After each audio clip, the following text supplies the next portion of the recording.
or get rid of a house that you're so far under you don't know how you can even catch your breath. I mean, most of our worries, most of our anxieties, 70% the polls say, revolve around money. It did then, it did now. It's what he addresses. And he makes a point here. And what he ties into the last phrase, don't miss it, verse 24 to 25, is that your worry is the object of your devotion. Now, you think about it for just a moment. Write it down either physically or write it down mentally in your mind, the one thing you worry about the most. And that could be something like the health and safety of your kids or children, or your retirement, or it could be getting another job, or getting out of this job, or selling your house, whatever it is that is constantly keeping you up at night, or you wake up in the morning and it's one of the first thoughts into your mind. That worry, that anxiety, you are actually devoted to that. That's the point he's making from 24 into 25 there. Therefore, that connector. Now, here's how we know this is true. You see, there's a difference between being caring and being concerned about something and worrying. And the difference is a devotion. When you go from being cared and concerned, in other words, you should care and be concerned about your retirement and planning and saving. You should be concerned about the health and safety of your children and do what you can in your power and your ability to make sure their environment is safe as you can make it.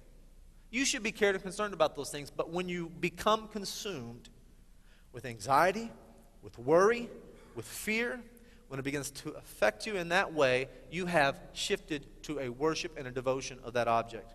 Now here's a good way to prove it, an illustration. Let's go back to the retirement issue, because we deal with that, and we're certainly dealing with it with the stock market. Those of you who have your money invested and you've been on this roller coaster for the last 2 years, and you don't know what's going to happen. Am I going to have enough? I've set back 10 years, all these concerns. So let's use retirement as an illustration. I can promise you that I never have, nor will I ever worry about your retirement. It will not keep me up. I'm sorry. Now, I am concerned about your retirement.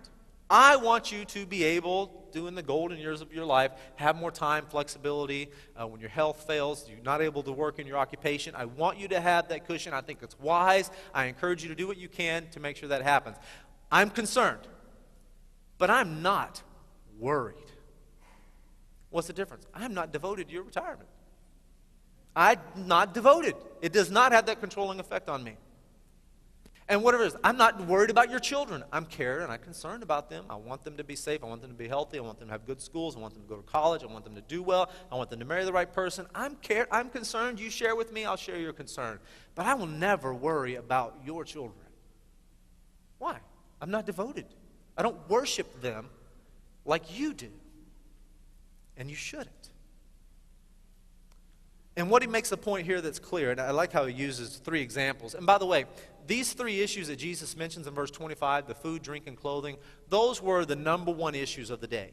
Because they lived with subsistence living. It was a hand-to-mouth. They didn't have refrigerators. They didn't have great wealth. They weren't able to store for years and years. They didn't save up years and years of wages. They had no social security. They had no social system of any kind. So it was very much day-to-day, hand-to-mouth, depending on the weather and all of that.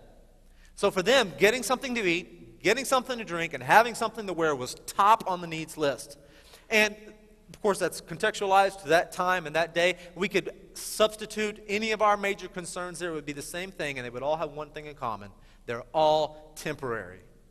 And Jesus makes the point so clear. Is there anything more temporary than food? Especially in that day. And you couldn't leave it out more than a day at all. Maybe, depending on what kind of food it is, maybe a few days a week. I don't know. Clothes. I mean, we know how temporary clothes are. Even when they don't wear out, for us, they just go out of style. I wouldn't be caught dead in that. Well, why not? Because it's temporary. It's temporary. And we're worshiping, and we're focused, and we're devoted, and we're controlled and consumed by that which doesn't even last.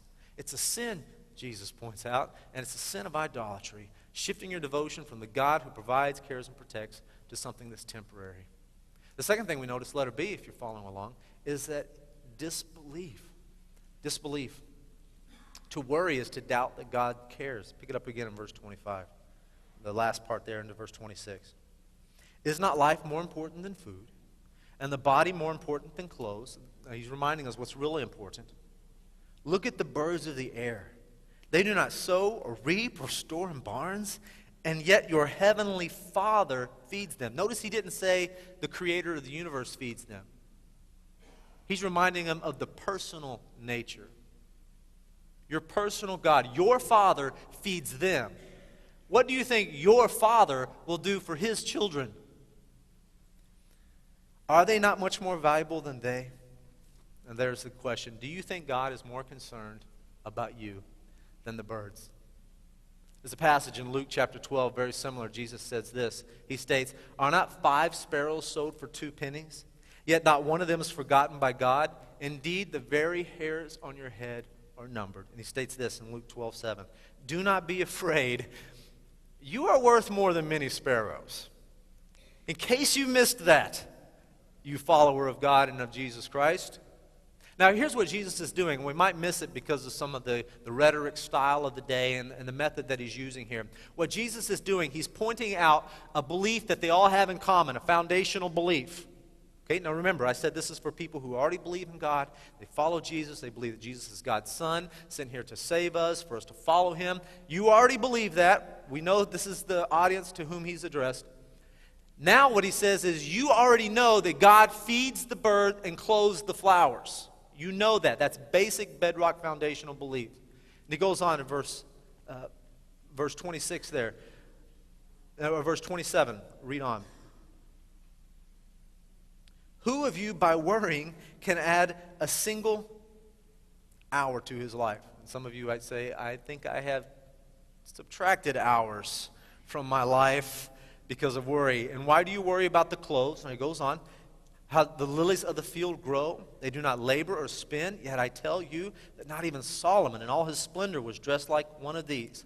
If this is how God clothes the grass," and in verse 30, "grass of the field, which is here today, and tomorrow is thrown in the fire," he's pointing out the absurdity of this, "feeds the bird, clothes the flowers, which are only here for a day or two, will he not much more clothe you, O you of little faith?"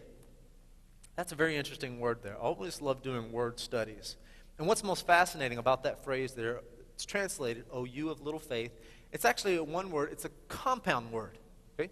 If you remember English class, you put 2 words together to make sort of a new word. It's a compound word. It's 2 ideas brought together.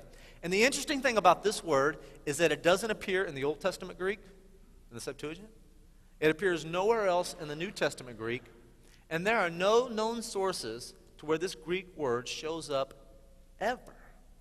It is one of the most rare words in the Greek language. We don't have any other source. Only Jesus said it.